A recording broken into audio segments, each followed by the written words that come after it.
The smell of roasted turkey filled the air, but nothing could mask the tension that was about to explode at our family Thanksgiving dinner. My name is Sarah, and I'm 28 years old. What happened that night changed everything between me and my sister Bella forever. And I'm wondering, where would this happen in your world? Tell me your city or country in the comments. Subscribe for more.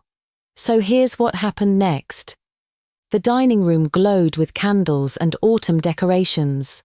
Orange leaves hung from the fireplace, and small pumpkins sat around the big turkey on our oak table. I could hear my young cousins playing games downstairs, adults talking loudly, and the football game blaring from the living room where my uncles were shouting at the TV. "Sarah, honey, could you bring more cranberry sauce?" my mum called out as she carved the turkey. Her face was red from the kitchen heat and excitement.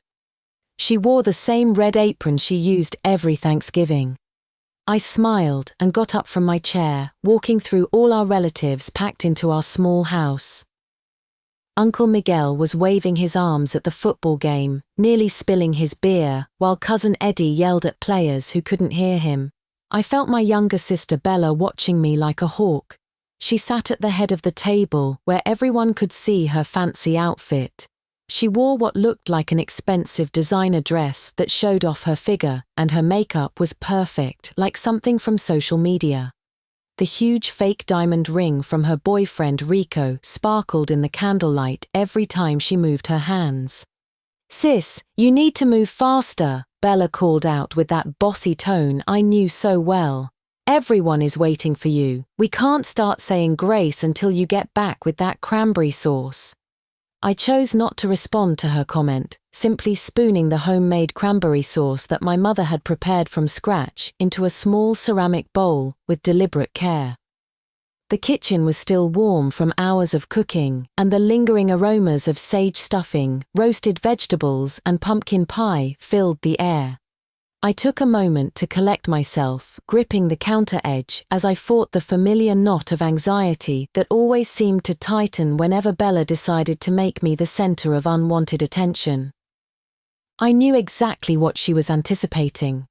She always seemed to find ways to pick at me during family gatherings, as if my perceived mediocrity served as the perfect backdrop against which to showcase her own supposed achievements.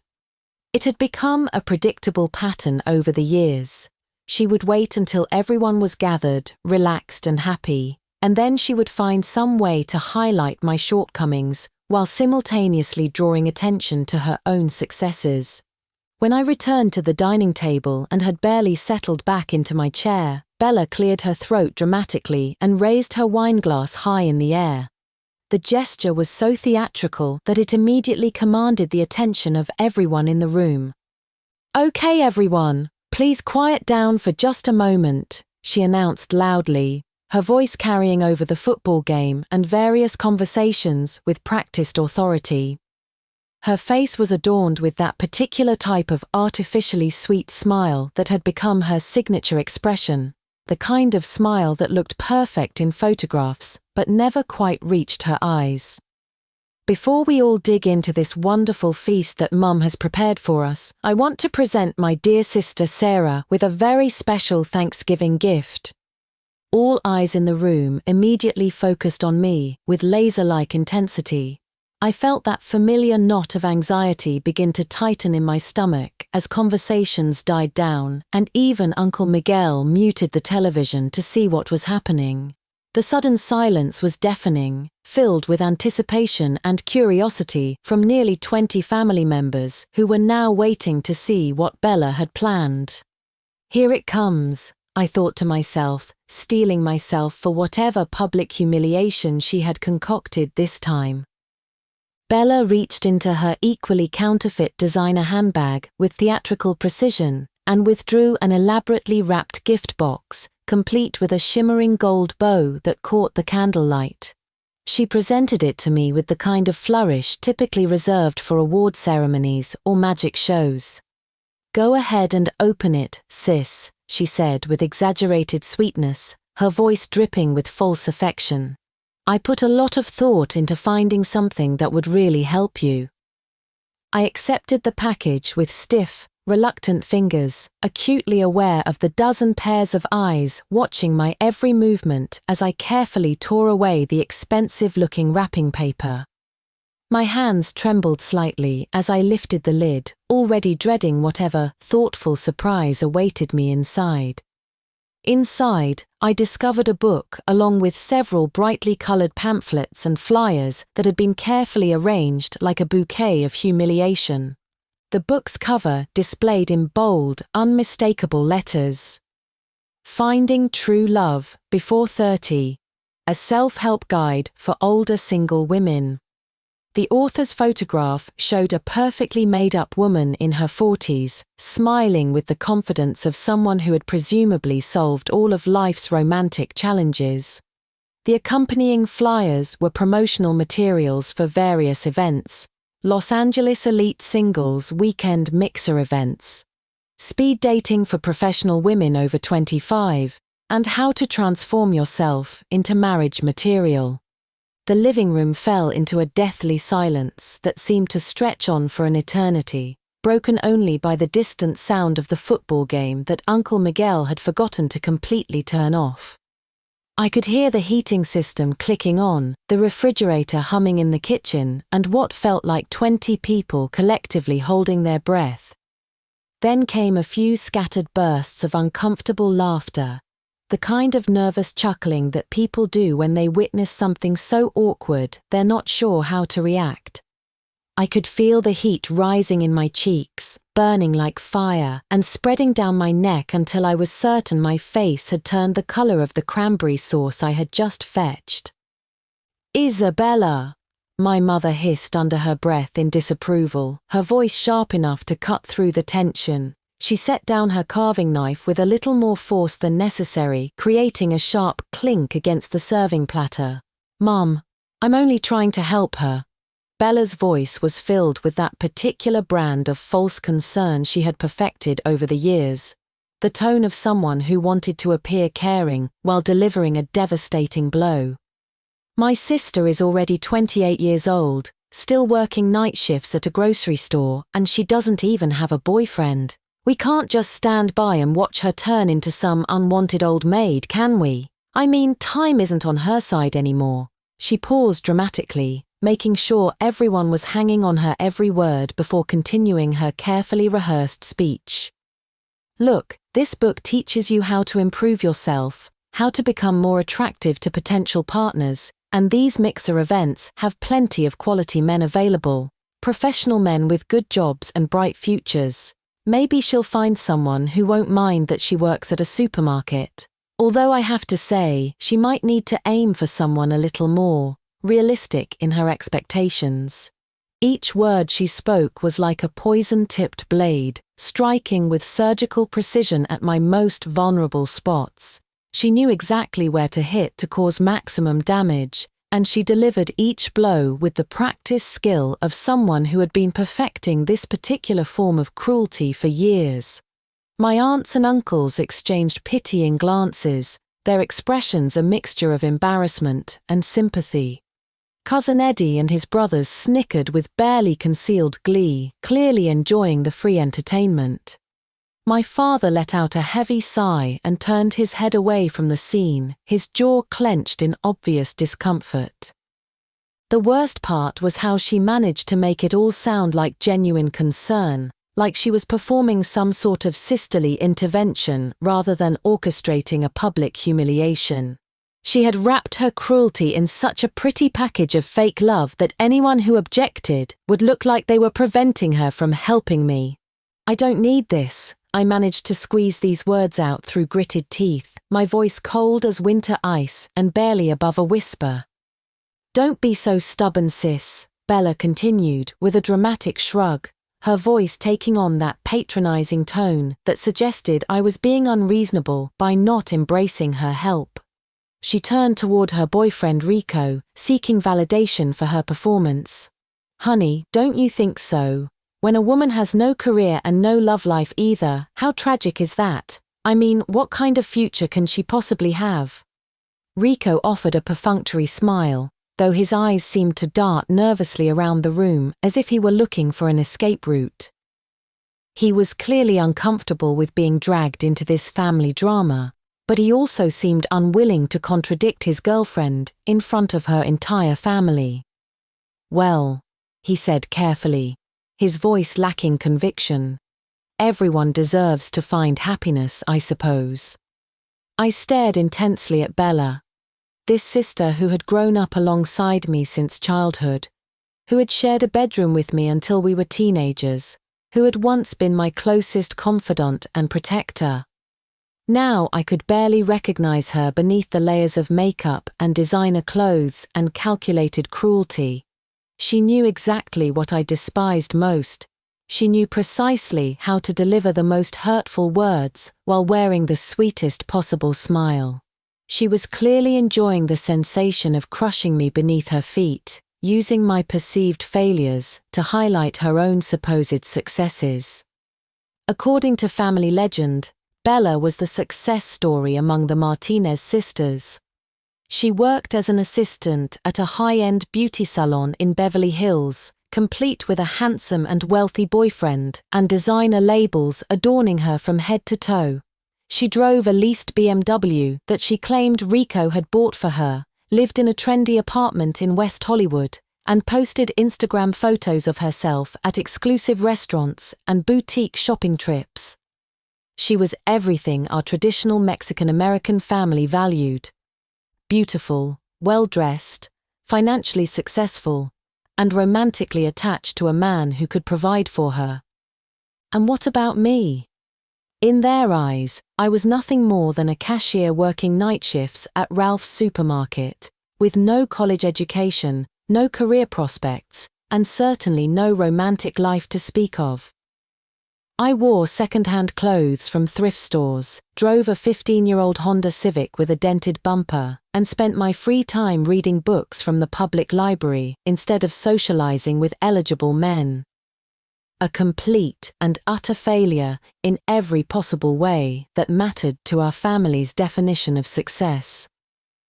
I pushed the book and flyers toward the center of the table, my fingernails digging deeply into my palms as I fought to maintain some semblance of composure.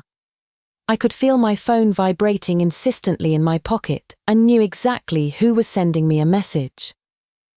Liam was probably wondering how the family dinner was going, maybe asking if it was a good time for him to come over and meet everyone as we had originally planned. But I couldn't look at his message now. The timing wasn't right yet. "Thank you for your kind intentions," I said slowly, emphasizing each word with deliberate precision, my voice steady despite the rage boiling just beneath the surface. "But I have my own plans already in motion." "Plans?" Bella laughed shrilly, the sound sharp and mocking as it bounced off the dining room walls. "Your plan is to spend the rest of your life scanning barcodes behind a cash register. Sarah, honey, you're almost 30. Most women your age are getting married, buying houses, starting families. What exactly are you planning for? To become the oldest cashier at Ralph's? To die alone in some tiny apartment with nothing but cats for company?" Her words triggered another round of uncomfortable laughter from some of the younger cousins, while the adults shifted nervously in their seats. Aunt Carmen cleared her throat and tried to change the subject by complimenting my mother's stuffing recipe, but Bella wasn't finished with her performance yet. That laughter felt like countless needles piercing straight through my heart. I lowered my head and stared at the piece of turkey on my plate that had already grown cold, fighting the overwhelming urge to flip the entire table over in rage. The candles flickered in my peripheral vision, and I focused on their steady flames, using them as anchors to keep myself grounded while Bella's words echoed in my ears. "Patience," I told myself. "Sarah, just be patient a little while longer. Don't let her win by losing your temper. There's a better way to handle this." They had no idea that in my pocket, my phone contained photographs of Liam and me at our private engagement celebration just last weekend. The images showed us laughing together at a romantic restaurant in Santa Monica, him sliding the ring onto my finger as I cried tears of joy, both of us radiant with genuine happiness. Liam Rodriguez, my fiancé, an emergency room physician at UCLA Medical Center who had graduated from Stanford Medical School with honors and was already being considered for a promotion to senior attending physician at only 32 years old. We had been secretly engaged for 8 months already, planning a simple courthouse wedding followed by a larger celebration once I completed my career transition. Liam wanted to meet my family properly, to ask for my father's blessing, even though we were well past needing anyone's permission. He was thoughtful like that, respectful of tradition, even when tradition wasn't strictly necessary. They also had no idea that after finishing my shifts at the supermarket each day, rather than immediately going to sleep as they all assumed, I spent hours at the public library studying thick medical textbooks, memorizing drug interactions, and practicing patient care scenarios. I was preparing for my nursing license examination that was scheduled for the following week, the culmination of 2 years of night school and online coursework that I had been completing in secret. Once I passed the exam, my starting salary as a registered nurse at UCLA Medical Center would be $75,000 annually, with full benefits and opportunities for advancement. Within 5 years, if I chose to specialize in emergency nursing or pursue a nurse practitioner degree, I could be earning well over 6 figures. The job offer was already waiting for me, contingent only on passing the licensing exam and completing a brief orientation program. I had hidden all of my ambition and pride, keeping my studies secret and my relationship private, simply because I wanted to give my family a genuine surprise, a moment when they could truly feel proud of me instead of pitying me. I had naively believed that blood was thicker than water, that my success would bring them joy rather than resentment or disbelief. But looking at Bella's face, twisted with malicious satisfaction as she basked in the attention her cruelty had generated, I began to doubt this assumption for the first time. Did she truly want what was best for me, or was my perceived misfortune actually the only source of her own happiness and self-worth? That Thanksgiving dinner tasted like ash in my mouth. Every bite of food was mixed with humiliation and anger, making it difficult to swallow. The turkey that my mother had spent hours preparing became dry and flavorless. The traditional sides that I normally loved seemed like cardboard, and even the wine that Uncle Miguel had brought specially for the occasion couldn't wash away the bitter taste of my sister's cruelty. The conversation eventually moved on to other topics as the evening progressed. Cousin Eddie talked about his new construction job, Aunt Carmen shared updates about her eldest daughter's pregnancy, and Uncle Miguel launched into his annual political rant about the state of the economy. But I could still feel the weight of Bella's gift sitting on the table like an unexploded bomb, and I noticed how several relatives kept glancing at it and then at me with expressions that ranged from pity to amusement. After the gathering concluded and the last relatives had said their goodbyes, I quietly cleaned up the remnants as I always did. I scraped plates, loaded the dishwasher, and wrapped leftover turkey while my parents retreated to the living room to recover from hosting duties. The kitchen felt peaceful after hours of chaos, and I found some solace in the familiar rhythm of cleaning up. Bella strutted out with Rico's arm linked through hers, making sure to deliver one final blow before departing. She had reapplied her lipstick and fixed her hair, ensuring she looked perfect for whatever Instagram-worthy evening activity they had planned next. "Sis, please consider my suggestions seriously, okay?" she said with a laugh that sounded like wind chimes made of glass. "Don't wait until you're 30, because then it really will be too late. I mean, even desperate men have standards, you know. But if you start working on yourself now, maybe you can find someone who doesn't mind damaged goods." Her voice echoed through the empty living room as she spoke, each word carefully calculated to leave a lasting sting. Rico looked uncomfortable, but said nothing, simply nodding politely to my parents and following Bella out the door. I didn't respond. I simply watched her false smile and said silently in my heart, "Bella, you're going to regret this more than you could ever imagine." That night, I returned to my small bedroom and locked the door behind me. Instead of immediately opening my textbooks as I usually did, I sat on the edge of my bed and repeatedly replayed every word Bella had said, every facial expression she had made, every calculated pause in her performance.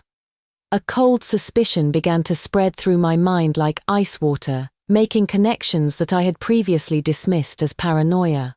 The more I thought about it, the more suspicious the entire evening seemed. Liam had originally planned to come to the house tonight, arriving around 8 o'clock to meet my family properly. We had discussed this plan extensively over the past month, and he had even bought gifts for my parents and prepared remarks about our relationship that would present him in the best possible light. He was nervous about making a good impression, knowing how important family approval was to me. But that afternoon, at approximately 3 o'clock while I was studying at the library, I had suddenly received a frantic phone call from Bella. Her voice had been breathless and panicked as she claimed that a major water pipe had burst in the basement, flooding the entire lower level of the house. She insisted that I needed to rush home immediately to help with the emergency cleanup before our parents discovered the damage. She had specifically instructed me not to tell our parents about the situation, claiming she wanted to handle it quietly to avoid worrying them unnecessarily before the big family dinner. "You know how stressed Mom gets about hosting," she had said. "If she finds out about this mess, she'll have a complete breakdown. We need to fix this ourselves before anyone notices." I had believed her completely, hurriedly packing up my study materials and sending Liam an apologetic message explaining that there was a family emergency and asking him not to come over that evening after all. I had rushed home in a state of anxiety, prepared to spend hours dealing with water damage and ruined belongings. When I arrived home, however, everything appeared perfectly normal. The basement was dry, there were no signs of flooding, and Bella was casually watching television as if nothing had happened. When I asked her about the emergency, she had simply shrugged and said dismissively, "Oh, maybe I was mistaken. It seems like it's not leaking anymore now. Maybe it was just a small drip that fixed itself." At the time, I had assumed it was just a false alarm and felt grateful that we had avoided a real disaster. But now, thinking back on the incident with fresh perspective, something seemed deeply suspicious about the entire situation. The timing was too convenient, Bella's explanation too casual, and her behavior afterward too nonchalant for someone who had been genuinely panicked about a flooding emergency just hours earlier. Why had she chosen to create this emergency precisely on the day when Liam was supposed to visit for the first time? Was it really just a coincidence, or had she deliberately sabotaged our plans? I picked up my phone and scrolled through my recent conversations with Liam, wanting to review our exchange from that afternoon. But as I read through our message history, I noticed something alarming. Several messages in our recent conversation thread had disappeared entirely. These missing messages included some of our most recent communication about tonight's dinner plans. There had been a message from Liam saying he had prepared thoughtful gifts for my parents, including a bottle of expensive wine for my father and a beautiful arrangement of flowers for my mother. He had also sent a selfie of himself wearing the navy blue suit I had helped him pick out, asking if I thought he looked appropriate for meeting my future in-laws. Most importantly, there had been a message thread where we had discussed his concerns about making a good impression and my reassurances that my family would love him. All of these messages had simply vanished, as if they had never existed. My heart sank like a stone as the implications became clear. My phone had no password protection because in this house I had thought I didn't need to guard against anyone. We were family, and families were supposed to trust each other. Earlier that afternoon, when I had briefly gone to the bathroom after returning from my emergency trip home, Bella had borrowed my phone under the pretense of needing to use my charger because her own phone had died. She had kept my phone for nearly 15 minutes, claiming that it was taking longer than usual to get enough charge to turn her device back on. During that time, she could have easily read through my entire message history, deleted specific conversations, and even sent messages from my account to Liam. A terrifying possibility began to form in my mind. None of this had been coincidental. I began searching for any other clues Bella might have left behind, any evidence of her interference in my life that I had previously overlooked or dismissed. I knew she had a habit of carelessly stuffing useless items into the old drawer in my room, since her own room was already overflowing with various clothes, makeup products, and shopping bags. I pulled open that creaky drawer, which I rarely used anymore since it stuck badly and required significant force to open properly. Sure enough, it contained a jumbled pile of random papers, receipts, and miscellaneous items that Bella had shoved in there over the past few months rather than dealing with them properly. I began sorting through the debris methodically, looking for anything that might shed light on her recent behavior. Underneath a crumpled shopping receipt from a nail salon, I discovered a piece of official letterhead that had been torn in half, apparently in anger or frustration. I carefully pieced it back together like a jigsaw puzzle, and my blood ran cold when I realized what I was looking at.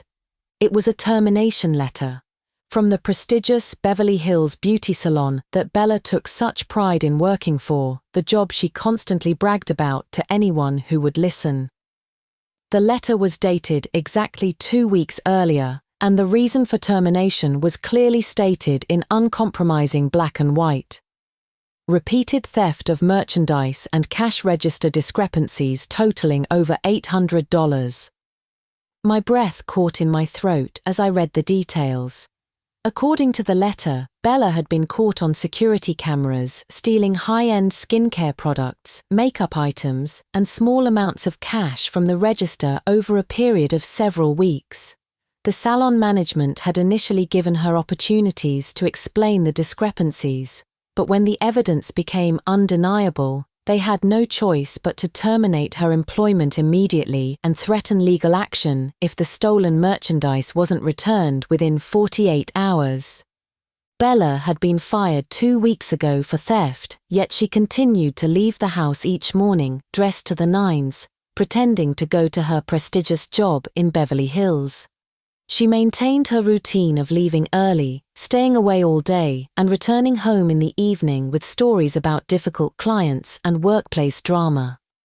She had been living a complete lie for half a month, and no one in the family suspected anything. But if she wasn't going to work, where had she been spending her days? I continued searching through the drawer and found several more disturbing items. Next were several credit card statements that had been crumpled into tight balls and shoved into the corner of the drawer, apparently in an attempt to hide them from view. These weren't just any credit card statements. They were statements for my parents' supplementary cards, the ones they had given Bella and me for emergencies and occasional purchases. My own card showed modest charges for groceries, gas, and study materials, but Bella's statement was absolutely shocking. The spending records were staggering in their scope and audacity. Over the past 2 months alone, she had charged nearly $20,000 to my parents' account. The purchases included thousands of dollars spent on designer clothing, handbags, and accessories. But when I looked closely at the merchant names, I realized they were all obscure websites that clearly specialized in high-quality counterfeit goods. She had been using our parents' retirement savings to purchase fake designer items that she could photograph for social media and wear to maintain her illusion of success. The Louis Vuitton handbag she carried wasn't authentic. The Chanel dress she had worn tonight was a knockoff, And even the jewelry that supposedly came from Rico was purchased using our father's credit card from a website called luxuryreplicasusa.com. But the final discovery in that drawer made my blood run completely cold. Tucked beneath a pile of old makeup samples was a printed screenshot from Rico's phone that Bella had apparently saved as some kind of insurance policy or evidence. The screenshot showed an intimate text conversation between Rico and another woman, dated just the day before. I read the exchange with growing horror and disgust. Unknown woman.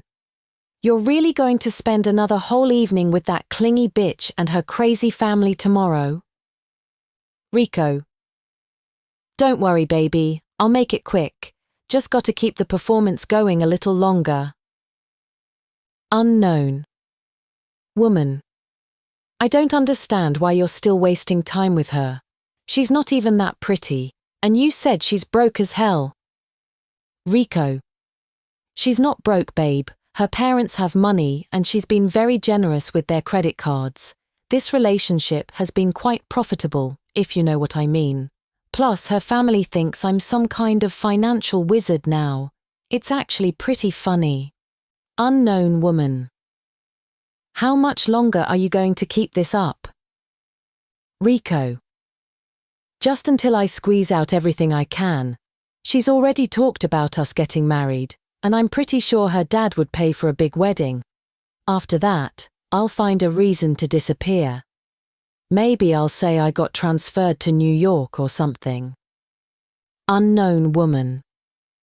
You're terrible, LOL, but also kind of brilliant. See you tomorrow night after you escape from the Martinez family asylum. Rico. Can't wait. This performance is exhausting. Her sister is actually the smart one in the family, but they all treat her like garbage. It's pretty messed up, but whatever. More money for us. I had to read the conversation 3 times before the full implications sank in. Rico, the man my sister bragged about constantly, the supposed finance professional who had won her heart, was nothing more than a con artist who was systematically robbing my family while laughing about us behind our backs. But there was something even more devastating in those messages than Rico's betrayal. His casual observation that I was, actually, the smart one in the family, while everyone else treated me like garbage. Even this stranger who was stealing from us could see what my own family refused to acknowledge. So everything she had been bragging about for months, her glamorous job in Beverly Hills, her wealthy and successful boyfriend, her designer lifestyle, had all been an elaborate lie. She was living inside a carefully constructed bubble of her own making, and to maintain this bubble, she was willing to steal from her workplace, deceive our parents, systematically drain their savings, and apparently even sabotage my own relationships and opportunities. I finally understood the truth with crystal clarity. Her enthusiasm for humiliating me wasn't because she genuinely cared about my welfare or wanted to help me improve my life. It was because she desperately needed me as a point of comparison, a foil against which her lies could seem more believable. As long as I appeared more unsuccessful than her fabricated achievements looked impressive by contrast. As long as I remained single, her fake relationship seemed enviable. As long as I worked a dead-end job, her non-existent career appeared glamorous. My misfortune was the only pillar supporting her fragile house of cards, and she would do anything to keep me trapped in that role. The systematic nature of her sabotage was breathtaking in its cruelty. She had been deliberately undermining me for months, possibly years, in ways so subtle that I had never noticed the pattern. The fake emergency that prevented Liam from meeting our family was just the latest in a long series of calculated attacks designed to keep me isolated and unsuccessful. Anger and a strange sense of calm rose within me simultaneously, creating an odd emotional cocktail that felt both energizing and focused. I carefully gathered all the evidence I had discovered, the termination letter, the credit card statements, the screenshot of Rico's betrayal, and organized them like a prosecutor preparing for trial. My original plan had been to quietly complete my transformation and surprise my family with my success, revealing my engagement and new career in a moment of pure joy and celebration. I had imagined their faces lighting up with pride and happiness, my parents finally seeing that their quiet daughter had been working towards something meaningful all along. But now, after witnessing the depths of Bella's cruelty and the systematic way she had been sabotaging my life while stealing from our family, I knew that approach wouldn't be sufficient. This wasn't just about my own vindication anymore. It was about protecting my parents from being further victimized and ensuring that Bella faced consequences for her actions. There would still be a surprise, but the method had to be different. This performance couldn't continue with Bella as the only star while I remained hidden in the shadows. Over the next several days, I maintained my usual facade with Academy Award-worthy precision. During the day, I continued my study routine at the public library, spending hours reviewing nursing protocols and medical procedures. In the evening, I worked my shifts at Ralph's, scanning barcodes and making small talk with regular customers who had no idea their quiet cashier was about to become a medical professional. The irony wasn't lost on me that while Bella was pretending to go to a job she no longer had, I was actually working and studying toward a real future that none of them could imagine. Bella continued playing her role with equal commitment, leaving the house each morning dressed in her fake designer clothes and returning each evening with elaborate stories about her day at the salon.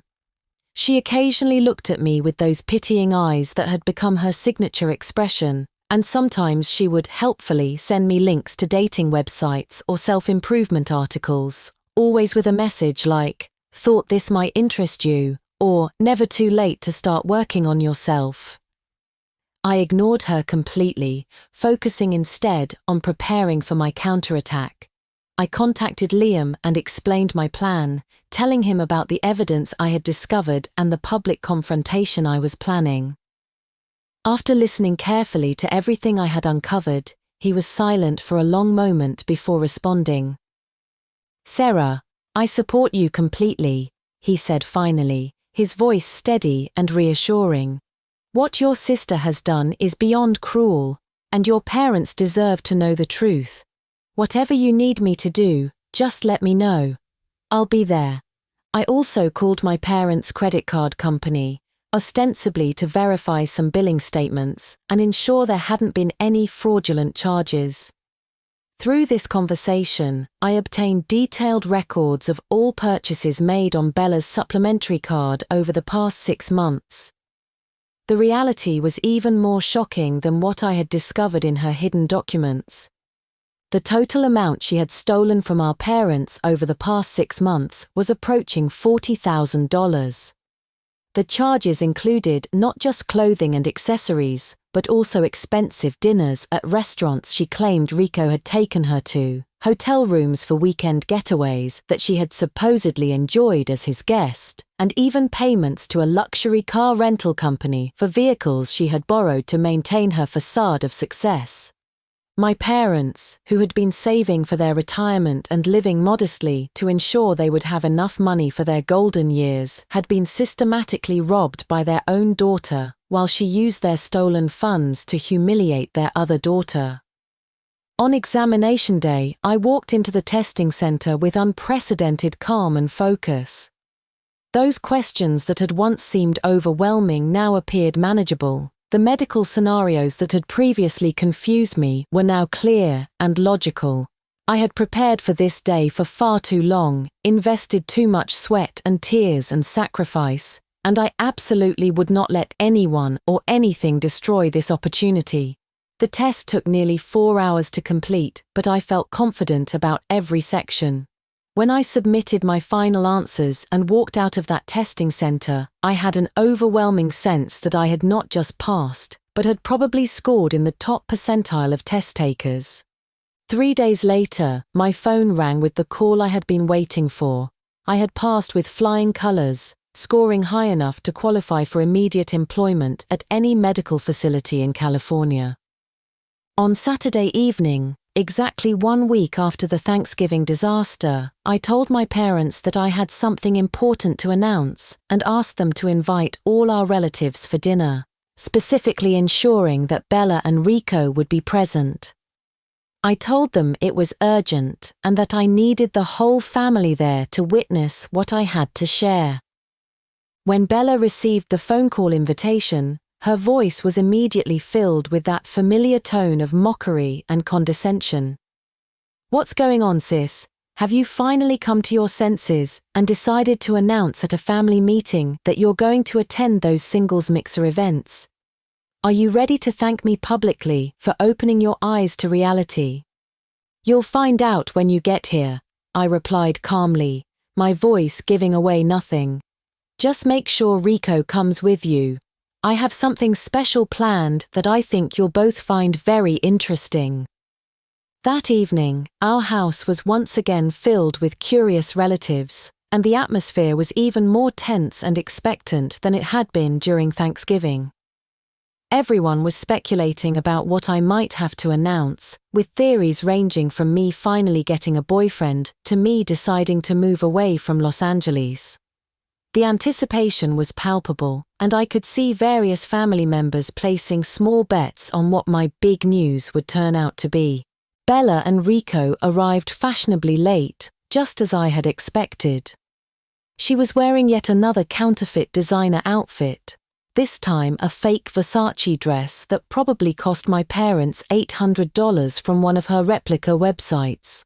She had Rico's arm linked through hers possessively, and her chin was held high with supreme confidence, as if she were attending her personal coronation ceremony rather than a simple family dinner.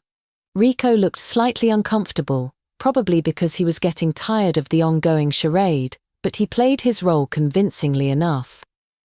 He made polite conversation with my uncles about sports and the stock market, name-dropping financial terms to reinforce his supposed expertise in investment and wealth management. Once everyone had gathered in our living room and settled into chairs and couches with plates of my mother's homemade appetizers, I stood up in the center of the room and took a deep breath. The moment had finally arrived, and I felt a strange sense of calm wash over me. "Thank you all for coming tonight," I began, scanning the room slowly and making eye contact with each family member before finally fixing my gaze on Bella. "I asked everyone here today because I wanted to share several pieces of very important news with all of you.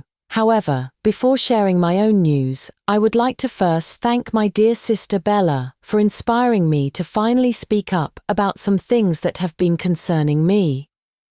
Bella's face immediately lit up with a smug smile, clearly assuming I was about to thank her publicly for all her wise advice and tough love over the years. She straightened in her chair and prepared to graciously accept what she believed would be my acknowledgement of her superior wisdom and success.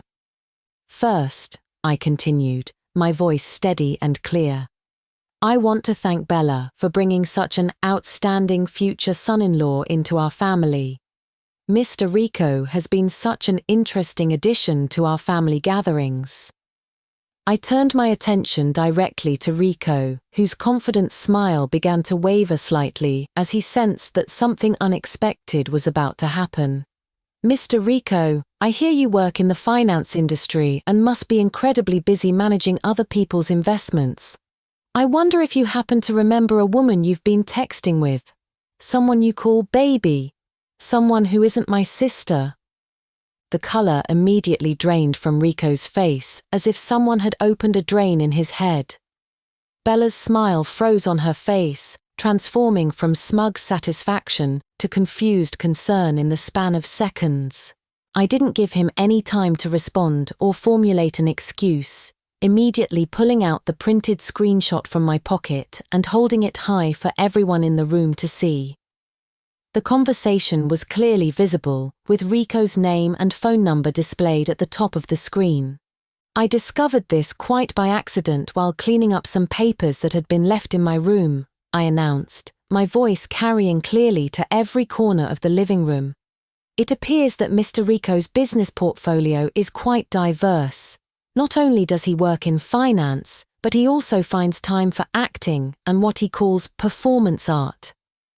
I'm just curious, Rico, when you're texting with your real girlfriend, is Bella the ATM or the clingy bitch you mentioned? And exactly how much money have you stolen from my family while pretending to care about my sister? The living room erupted in gasps and shocked murmurs as everyone leaned forward to get a better look at the evidence I was holding. Uncle Miguel grabbed the paper from my hands and began reading aloud, his voice growing angrier with each word. "You're talking complete nonsense," Bella shrieked, leaping to her feet and lunging forward to grab the paper. "This is fake. You made this up because you're jealous." But it was too late.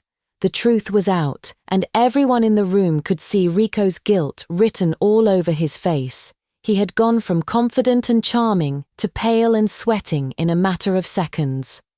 "Bella, please don't get upset," I said calmly, gently restraining her flailing hands while pulling out another stack of documents from the folder I had prepared. "We're just getting started. Compared to Rico's little side business, I'm much more interested in discussing the contribution you've been making toward reducing our parents' financial security." I dramatically slammed the multi-page credit card statements onto the coffee table where everyone could see them.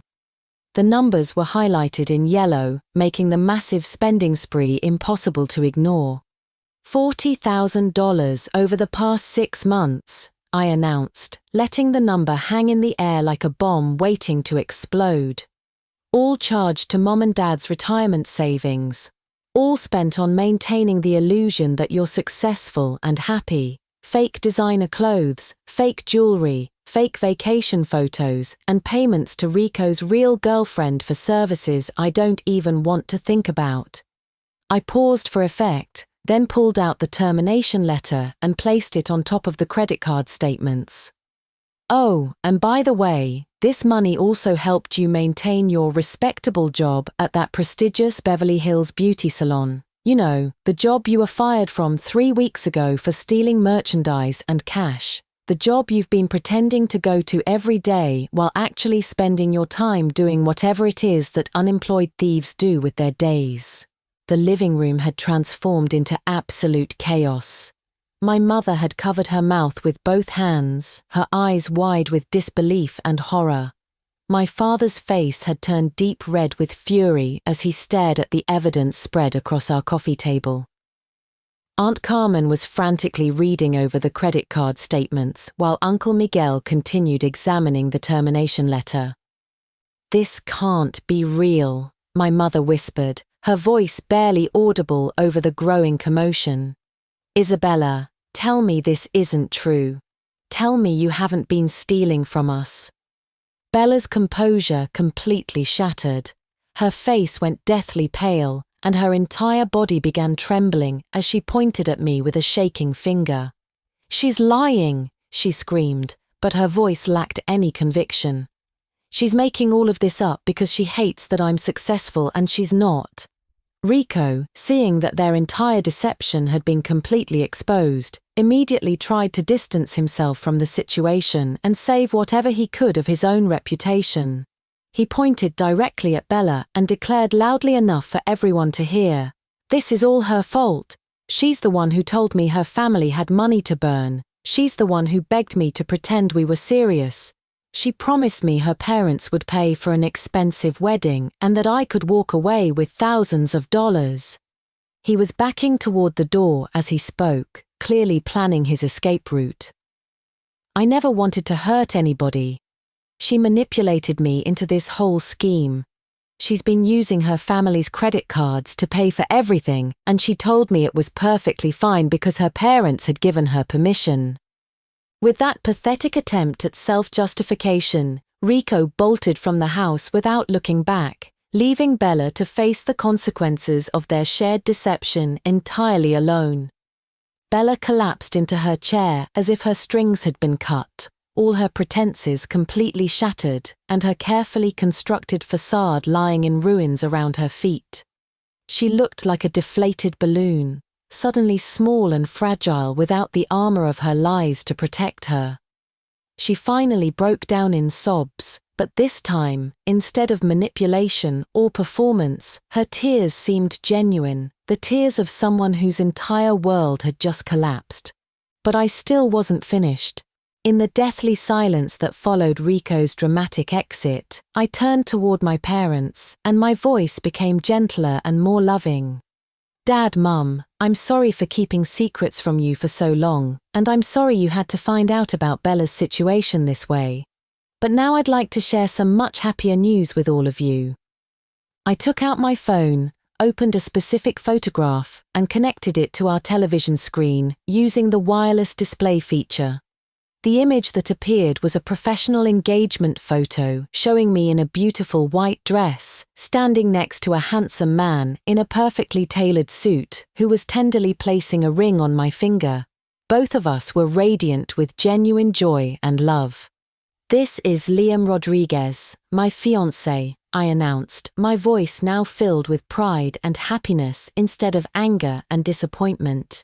"We've been engaged for 8 months. He's a physician who works in the emergency department at UCLA Medical Center, where he specializes in trauma surgery and critical care medicine."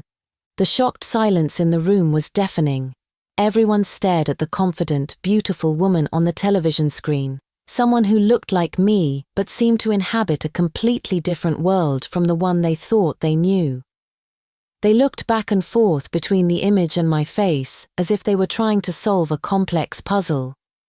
"And there's more," I continued, pulling an official envelope from my bag and walking over to hand it directly to my father.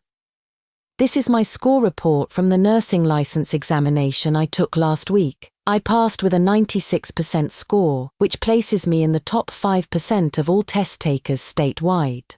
My father opened the envelope with trembling hands and read the official document, his expression transforming from confusion to amazement to overwhelming pride.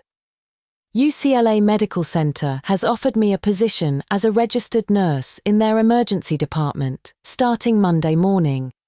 My beginning salary is $75,000 annually, with full benefits, education reimbursement, and a clear path for advancement to nurse practitioner within 3 years." At that moment, as if perfectly choreographed, the doorbell rang. I walked over and opened the door to find Liam standing on our front porch, looking absolutely perfect in the navy blue sweater I had given him for his birthday. He was carrying an elegant bouquet of flowers for my mother and a bottle of expensive wine for my father, just as we had originally planned for Thanksgiving week. "Sorry, I'm a bit late," he said with that warm smile that had first made me fall in love with him. "I hope I'm not interrupting anything important." He stepped inside and naturally put his arm around my waist, a gesture so comfortable and genuine that it immediately communicated the depth of our relationship to everyone watching. "Uncle and Aunt Martinez," he said formally, addressing my parents with respectful charm. "I'm Dr. Liam Rodriguez, Sarah's fiancé. I've been looking forward to meeting you properly for quite some time." In that instant, the entire universe seemed to shift on its axis. All the previous humiliation, mockery, and contempt that had been directed at me crumbled to dust the moment Liam appeared and I revealed the truth about my accomplishments. Those relatives who had previously pitied me or looked down on me now wore expressions of shock, admiration, and not a small amount of envy. I looked at Bella, whose face had turned completely ashen. The self-help book she had given me, Finding True Love Before 30, now seemed like a cosmic joke, silently mocking her own desperate situation. She had spent months ridiculing me for being unsuccessful at 28, while I had been building a life that included both a prestigious career and a loving relationship with a successful physician. She had boasted endlessly about possessions and achievements that were all fabricated, while I had quietly achieved everything she could only dream of. The sister she had looked down on and humiliated was about to become a respected medical professional, married to a man who genuinely loved and supported her, while her own life was revealed to be nothing but lies and theft. My father stood up slowly, walked over to me, and placed his hands on my shoulders. His eyes were red with emotion, and when he spoke, his voice was thick with pride and regret. Sarah, Mija, I am so proud of you, and I am so sorry we didn't see what you were accomplishing. You have brought honor to our family. My mother also came over and embraced me tightly, her tears soaking through my shirt as she whispered, "My brilliant daughter, you have suffered so much in silence. We failed you, and I'm so sorry." I leaned into my parents' arms as tears of release and vindication finally began flowing down my cheeks. But this time, they weren't tears of humiliation or pain. They were tears of joy, relief, and the overwhelming satisfaction of finally being seen and appreciated for who I truly was. Liam squeezed my hand supportively and smiled at my parents. "Sir, Mom, I want you to know that your daughter is not only the most intelligent and dedicated person I've ever met, but she's also the kindest. She's going to make an incredible nurse, and I feel honored that she's chosen to share her life with me." The aftermath of that evening transformed our family forever, but not in the way I had once hoped. Instead of bringing us closer together, the truth created divisions that would never fully heal. That's our story for today. We hope you enjoyed this incredible tale. Share your thoughts in the comments below. We'd love to hear from you. Subscribe for more captivating stories like this, and don't forget to like and share this video. Thank you for being here with us. See you next time.